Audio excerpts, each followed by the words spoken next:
Hola, en este video les voy a hablar acerca del primer tema que corresponde al curso de bases de biología celular, que sería hablar un poquito acerca de clasificación de la taxonomía de los seres vivos. Es un tema sencillo, la unidad realmente es muy cortita y pues voy a tratar de ser breve en el video para poder avanzar lo más rápido posible a otros temas, y cualquier duda pues la resolvemos en las sesiones sincrónicas a través de Google Meet, ¿sale?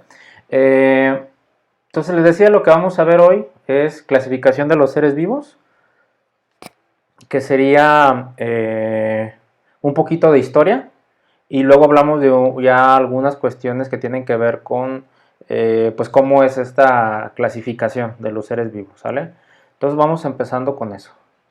Les decía, vamos a ver un poquito de historia. Obviamente desde pues que el ser humano tiene esta capacidad de pensamiento, de raciocinio, de asociar todo lo que le rodea, tiene esta necesidad de organizar también esas cosas que lo rodean, incluyendo obviamente todos los organismos vivos, hablando plantas, animales, incluidos insectos, todos los organismos con los que tiene relación, inclusive con los que en un primer momento no los podía alcanzar a ver, como los microorganismos, ¿no? Entonces, tenemos una gran diversidad de especies, animales, plantas, microorganismos, y entonces la clasificación se puede volver un poco compleja. Eh, Sin embargo, pues bueno, hay algunos sistemas que nos han estado funcionando, propuestos por algunos personajes, algunos estudiosos, investigadores, que pues nos han permitido tener más o menos ordenados o clasificados estos organismos. Entonces, bueno, vamos a comenzar eh, nombrando, por ejemplo, algunos ejemplos, ¿no? de nombres comunes que tenemos en algunos organismos, por ejemplo, y que podrían no tener ninguna relación con lo que realmente estamos hablando. Ahí están lo que les mencionaba, algunos ejemplos. Podríamos mencionar, por ejemplo, un caballo de mar, ¿no? Un caballo de mar, pues no es como si nosotros imagináramos un caballo que está nadando, ¿no? Entonces, realmente es un pez, pero es un nombre popular que tiene. O el pepino de mar, por ejemplo, no es un vegetal, ¿no? Que esté allí en el mar, sino es un animal que por tener una forma parecida a un pepino, pues ese es el nombre común que se lo dio. O por ejemplo tenemos algunos microorganismos. Hay uno que se le conoce como el gusano de anillo, que realmente no tiene que ver nada con un gusano, realmente es un hongo microscópico, un hongo parasitario que produce algunas afecciones al ser humano. Entonces, estas formas de nombrarlas, si se fijan, podría ser confuso a alguien que no conoce o alguien que no esté relacionado con estos términos. A lo mejor ustedes en su región de origen tienen el nombre popular que le dan a algún animal, alguna especie, y que en otro lado no lo conocen, o si ustedes se los mencionan les dirían, bueno, ¿y eso qué es? ¿No? Y así podrían haber muchos ejemplos de animales. A lo mejor comentamos algunos de esos en la clase de Google Meet para ver, ¿no? Este ejemplo que les estoy poniendo. Inclusive aquí en mismo México, ¿no? En algunos lugares, en algunas partes, por ejemplo, le llaman a algunas hormigas de alguna forma, algunos, por ejemplo, a lo mejor conocemos a los asquilines, ¿no? Y alguna vez alguien me decía, bueno, ¿y qué es un asquilín, no? Pues un asquilín es una hormiguita pequeña, ¿no?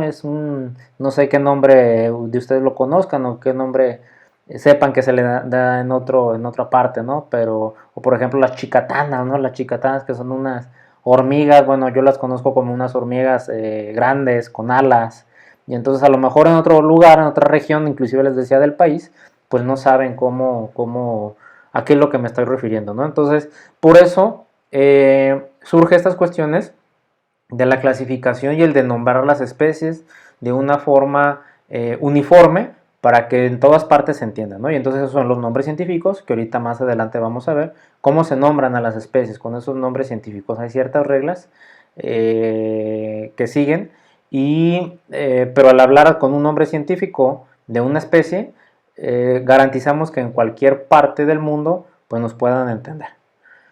Bueno, ahí están los ejemplos del pepino de mar, del caballito de mar o del gusano de anillo, que es un hongo, ¿no? Por eso es una imagen microscópica y se alcanzan a ver algunas esporas, algunos micelios, está visto al microscopio, entonces nada que ver con un gusano. Los principales, o las primeras más bien, los primeros criterios que se siguieron para clasificar a los organismos fueron por criterios artificiales, vamos a decir así. Por ejemplo, el lugar donde vivían, el tipo de comida de la cual se alimentaban, y entonces pues podrían ser clasificaciones o criterios muy generales que haría que muchos organismos entraran en una clasificación, inclusive pudieran entrar en más de una clasificación, y eso también originaría problemas, ¿no? Por ejemplo, si yo nombro o los quiero clasificar en un mismo grupo los organismos por el hecho de poder volar, pues entonces podría clasificar a una abeja, un abejorro, un avispón, en la misma clasificación que un ave, cuando realmente, lo vamos a ver un poquito más adelante, taxonómicamente, pues no tiene mucha relación. Bueno, vamos entonces con los sistemas, vamos primero con la taxonomía, que ya les conté un poquito, o ya les mencioné la palabra de la taxonomía. ¿Qué es la taxonomía? De hecho, así se llama el tema, o es parte de la unidad, clasificación y taxonomía, ¿no? Entonces, bueno, ¿qué es la taxonomía? La taxonomía no es más que la ciencia que se encarga de la clasificación de esos organismos. Ahí viene su etimología griega, ustedes la pueden ver en pantalla, que es del griego taxis, que significa ordenamiento, que viene de norma o regla. Entonces es la ciencia que presenta las normas o las reglas de ordenamiento y de clasificación de los organismos. Y hay gente que está inclusive especializada en este tipo de cosas. Por ejemplo, un biólogo, si ustedes tienen algún compañero o conocen a alguien que acaba de entrar o estudia biología, seguramente ellos llevan más clases especializadas en taxonomía. Nosotros aquí solamente vamos a mencionar algunas cosas. Es una unidad que está presente en un curso, pero ellos seguramente ven mucho más cosas detalladas acerca de la taxonomía. Entonces, porque hay gente que está especialmente dedicada a eso. Por ejemplo, cuando se descubre un nuevo organismo, un insecto, un ave, un animal, entonces los taxónomos pues son los encargados de clasificarlos, darle su nombre y ver en qué criterio encaja. Entonces, pues es toda una ciencia que tiene como propósito esa clasificación de los seres vivos. Ahora sí vamos con los sistemas de clasificación. Un poquito de historia nada más, así me lo voy a aventar un poco rápido. Desde hace muchos años, les decía, pues el hombre ha intentado clasificar todo lo que le rodea. Y entonces, desde antes de Cristo, en el 350, los que hacían esto pues eran los filósofos. Comenzamos con Aristóteles, que fue el primero en proponer una separación entre reinos, ¿no? Que ahorita vemos también ya los reinos formalmente cómo están definidos, el reino vegetal y el reino animal, y entonces Aristóteles también fue el primero en introducir el término especie, que en aquel entonces pues significaba una forma similar de vida, ¿no? Entonces ahora ya el término especie pues tiene otras características, otras particularidades, que ahorita comentamos una de ellas que es importante. Y entonces en la actualidad ya el término especie pues se refiere a un grupo de esos organismos, de una clase en particular, que es una clasificación un poco más general. Ahorita vemos los niveles de clasificación, pertenece a una clase, que están relacionados estrechamente entre ellos. Y la característica que les mencionaba es que pueden entrecruzarse y producir crías fértiles entre sí. Ahorita vemos con un ejemplo qué es eso. Y además Aristóteles utilizaba uno de estos criterios que comentábamos, que son un poco artificiales, muy arbitrarios, como por ejemplo su hábitat, ¿no? Dónde viven. Y entonces en terrestres, marinos y aéreos. Entonces podíamos tener esta confusión que les decía de clasificar un ave, por ejemplo, junto con una abeja y no tienen realmente una relación tan estrecha como para clasificarlos en el mismo grupo. Bueno, ahí está una imagen de Aristóteles, muy famoso por muchas otras cosas, además de esto de la taxonomía. Ah, bueno, y aquí, miren, aquí les voy a presentar, seguramente algunos de ustedes lo conocen, ¿no? Un caballito, este en particular es Spirit, ¿no? De una película, creo que es de Disney, no recuerdo si es de Disney o de alguna otra casa productora. Y bueno, también un personaje muy conocido, ¿no? Al burrito de Shrek. Entonces, si nosotros tenemos un caballo o una yegua y eh, los reproducimos o los emparejamos un burro o una burra, ¿qué es lo que van a obtener? Ah, caray, aquí ya salí yo en el igual, no, no soy yo, no, ahí está, a ver, más o menos, como que sí me medio parezco un poquito. Si pelo los dientes y saco las encías, como que sí me parezco un poquito, pero no, no, no soy yo. Es una mula, ¿no? Este es el ejemplo de especie que les mencionaba ahorita, que al entrecruzarse producen crías fértiles. Por ejemplo, ustedes cruzan, les decía, un caballo, una yegua, un burro o una burra, obtendrán lo que conocemos como una mula. Sin embargo, esa mula no se puede reproducir. O sea, si ustedes entrecruzan o quieren reproducir a dos mulas, ¿no? No van a tener crías porque no pueden reproducirse. Esa es la característica de la especie, ¿no? Entonces, vamos suponiendo el ejemplo, nosotros somos Homo sapiens. Si hubiera todavía Homo neanderthalis y quisiéramos tener hijos con un Homo neanderthalis, no podríamos porque somos especies diferentes, a pesar de que puede ser, de hecho, de que seamos el mismo género, ¿no? Los dos somos homos, pero uno por ser neanderthalis y el otro por ser sapiens, es decir, especies diferentes, no podrían producir crías, sí podrían producir crías, pero esa cría no podría ser fértil, ¿sale? Esa nueva cría no podría reproducirse, es a lo que me refiero, ¿sale? Entonces, ese sería el concepto de especie. Y sucede con todas las especies, no solamente con las especies animales, con organismos, con plantas, ¿no? Entonces, hay, esa sería una de las características importantes de lo que es hoy en día la especie. Bueno, luego ustedes van a ver un montón de especies, realmente no van a ver,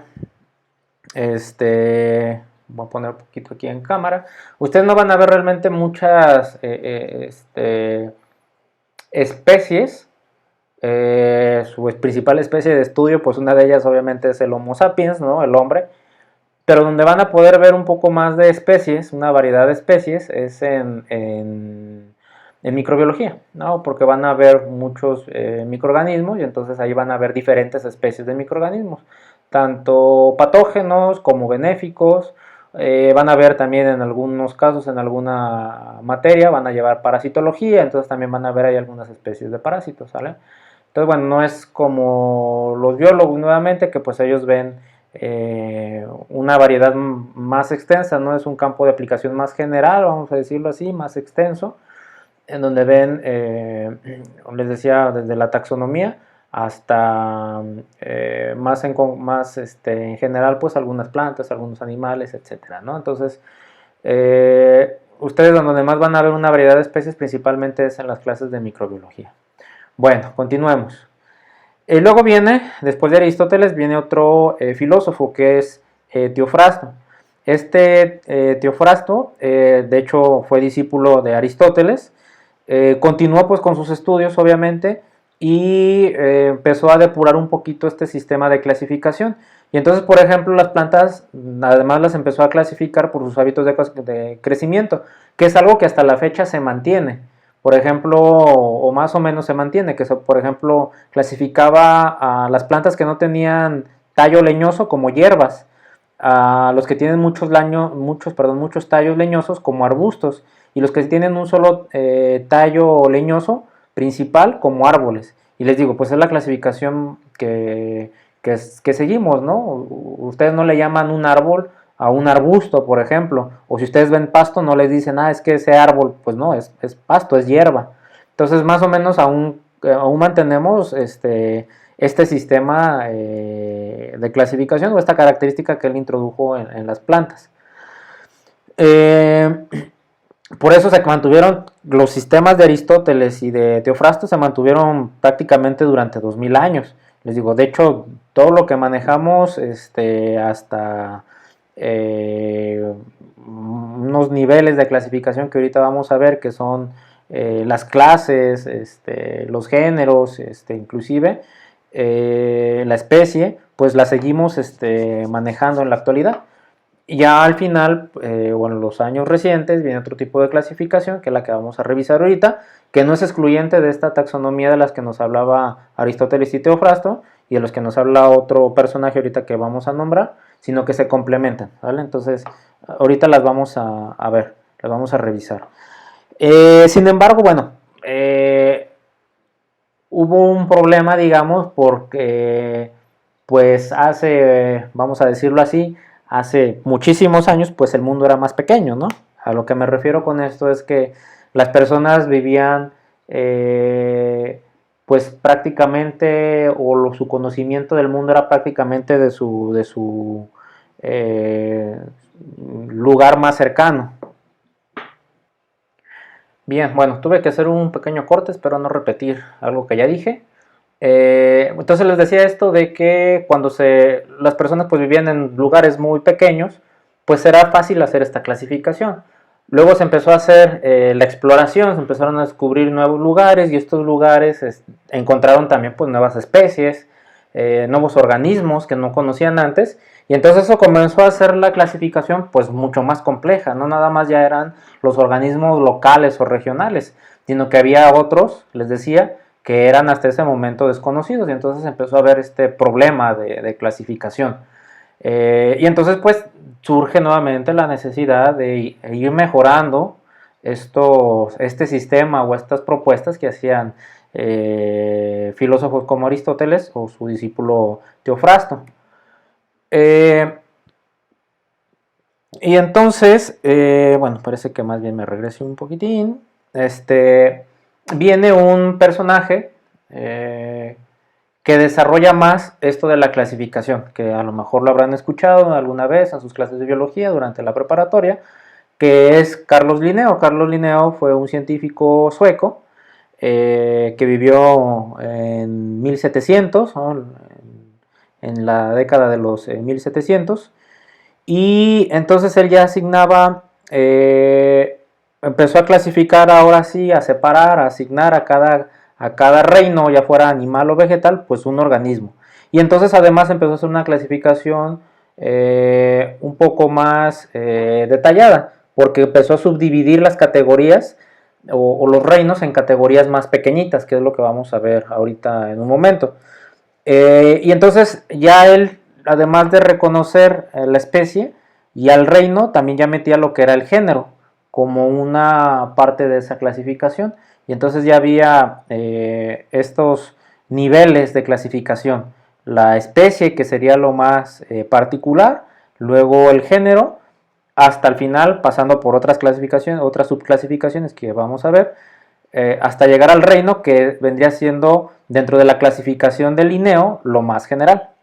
Entonces, en 1753, pues él publica un sistema de clasificación para las plantas, y 5 años después publica uno para animales. Igual les decía, pues él ya mantuvo este concepto de la especie como la unidad básica del sistema de clasificación. Y al igual que Teofrasto, obviamente pues se trajo algunas cosas, rescató cosas que eran útiles de esas clasificaciones, como la de Aristóteles y Teofrasto, como las similitudes entre las estructuras de los cuerpos de los organismos, ¿no? Acuérdense de esta que les decía de las plantas, por ejemplo, del tallo, muchos tallos leñosos, sin tallo. Y entonces Carlos Linneo, por todas estas aportaciones que hizo, pues actualmente se le considera como el fundador de la taxonomía moderna. Les digo, inclusive seguramente lo habrán escuchado en sus clases de biología en la preparatoria. Bueno, y entonces Carlos Linneo, además de estas cosas que les acabo de comentar, introdujo la nomenclatura binomial. Esta nomenclatura binomial, también pues, conocida como sistema de clasificación binomial, lo utilizó Linneo para nombrar esos organismos. Por ejemplo, a cada organismo se le da un nombre científico. Alguna vez habrán escuchado nombres científicos. De hecho, hace un momento les ponía el caso del Homo sapiens, ¿no? Del ser humano. Ese sería el nombre científico. Y entonces ese se llama, o es una nomenclatura binomial, porque está compuesta por dos partes. Una que sería el género y otro que sería la especie. Ahí está el nombre científico. Por ejemplo, Homo erectus. Homo es el género y erectus es la especie. Y obviamente pues están los nombres comunes, como los que les mencionaba también al inicio, que es el pepino de mar, que es el caballo de mar, ¿no? Entonces tienen un nombre común las cosas, pero tienen un nombre científico con el que es el que lo podemos nombrar en cualquier parte del mundo sin que haya ambigüedad en su significado, ¿no? Si hablamos de Homo erectus, pues entendemos que es una especie de hombre en particular, ¿no? De una especie en particular. Y ahí hay algunos ejemplos, ¿no? Son algunos animales, y nada más es como para fijarnos en cómo están formados, ¿no? Por estas dos palabras. En algunos casos también se les puede dar el nombre de algún personaje, ¿no? Como la polilla, esa que vemos al final de la diapositiva. Tiene un nombre científico que es el microquilo murilloi, pero está dada en base a un pintor mexicano, en honor a un pintor mexicano que se apellida Murillo, y entonces por eso le pusieron murilloi. Cada palabra de este sistema binomial tiene un significado. El Homo erectus, por ejemplo, pues significa hombre recto. Y entonces vamos a ver también en otra presentación, en otro video les voy a subir un poquito acerca de pues fonética latina, porque es en el lenguaje en que están escritos los nombres científicos. Ahorita vemos las reglas, que es la siguiente diapositiva. Entonces, la primera palabra indica el género del organismo y la primera letra va siempre con mayúscula. Estas son reglas para que ustedes cuando las escriban, escriban bien los nombres científicos. La segunda palabra es específica y descriptiva de la especie en particular. Por ejemplo, en Homo erectus, pues erectus significa recto, ¿no? Homo sapiens, hombre que piensa, ¿no? Entonces, la segunda palabra del nombre científico es algo ya descriptivo para como distinguirlo del género, ¿no? Que es el grupo en donde están clasificados, que son muy estrechos, pero tiene una característica que lo distingue de otra especie. Les decía, se usa el latín como idioma. Vamos a ver les voy a subir otro video con un poquito de fonética latina. Por ejemplo, cuando se escribe a mano o a máquina, se subraya, y cuando se imprime se escribe en cursiva. Es decir, si ustedes lo hacen en la computadora, hay que poner esa palabra en cursiva o en itálica, lo que se le llama ahí en el Word, itálica, ¿no? Entonces siempre debe estar escrita así. Si no lo pueden poner en itálica o cursiva, se le pone, se subraya para es una regla ortográfica, no es como ponerle acento a alguna palabra. Entonces se tiene que poner en itálica o se tiene que poner subrayada la palabra. Se puede abreviar también usando la primera letra del nombre del género seguido del nombre de la especie. Es decir, cuando ustedes, por ejemplo, ya nombraron alguna vez, se están escribiendo, redactando algo y ponen Homus erectus y luego lo vuelven a mencionar más adelante en el texto, simplemente pueden poner h.erectus. Ya sabemos que se están refiriendo al homo. Entonces esa es otra regla que podrían aplicar. Y también a veces no solamente se utiliza lo que son las dos palabras, es decir, el género y la especie, sino que a veces va una tercera palabra que podría ser una subespecie o una variedad. Vamos a verlo en el ejemplo de la siguiente diapositiva. Miren, aquí tenemos un nombre científico. Esta es una levadura, la levadura con la que se hace el pan, con la que se hace el vino, la cerveza. Se llama Saccharomyces cerevisiae, ¿vale? Entonces esta Saccharomyces cerevisiae, el nombre está compuesto por el género y por la especie. Sin embargo, esta en particular tiene una variedad. Y entonces a veces hay algunos nombres científicos que pueden tener una tercera palabra. por eso viene indicado con var, ¿no? Es la abreviatura de variedad. Entonces es Saccharomyces cerevisiae, variedad ellipsoideus. Entonces esto lo van a ver mucho, les decía, en clases sobre todo de microbiología. Y se fijan, el nombre está escrito en itálicas, ¿sale? Lo puse en itálicas. Entonces esa es la forma correcta de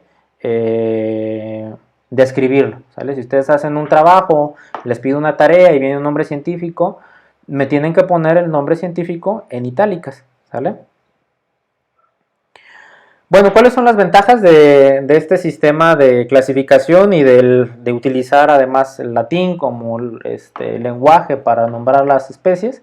Bueno, les decía, los científicos de todo el mundo ya están puestos de acuerdo, o sea, ya es un consenso general en donde aceptan el latín como lenguaje de la clasificación.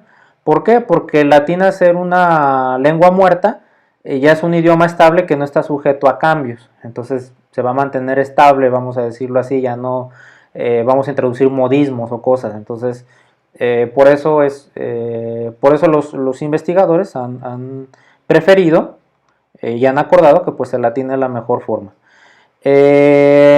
Y entonces, les decía, el género lo que nos presenta es la relación que existe entre las especies. Ahí lo vemos, por ejemplo, está el Canis familiaris y el Canis lupus. El familiaris es el perro común y el lupus es el lobo. Pero entonces el Canis nos dice que pertenecen a un mismo grupo. Ustedes ven un perro y ven un lobo y son muy parecidos, pero tienen algunas diferencias. Entonces, ¿cuáles son esas diferencias cómo denotamos esas diferencias en el nombre? Pues en la segunda palabra, que es la especie. Acuérdense que es una característica, es un adjetivo. Entonces el Canis familiaris, ¿no? Pues el can que vive o que está domesticado, ¿no? Y luego pues está el Canis lupus, que es el perro salvaje o el lobo que conocemos, ¿no?